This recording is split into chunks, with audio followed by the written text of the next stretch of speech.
ഖദീർ.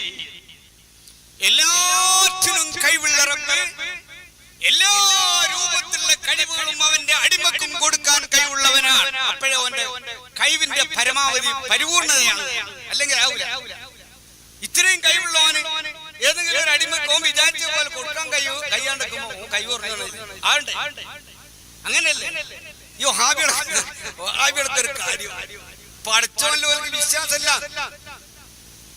പിന്നെ ഇത് പഠിച്ചോനായി പോകും. എങ്ങനെ ഒരാൾക്ക് ഒരു കഴിവുണ്ടാല് പഠിച്ചോൻ ആരാണ്? സൂറത്തിൽ ഇഖ്ലാസിൽ അവൻ പഠിപ്പിച്ചെന്നില്ലേ? ഖുൽ ഹുവല്ലാഹു അഹദ് അല്ലാഹു സമദ് ലം യലിദ് വലം യൂലദ് വലം യകുൽ ലഹു കുഫുവൻ അഹദ് എന്ന ചെറിയ സൂറത്തിൽ പഠിച്ചോനെ പറ്റി നമുക്ക് പഠിച്ചോൻ പഠിപ്പിച്ചെന്നില്ലേ?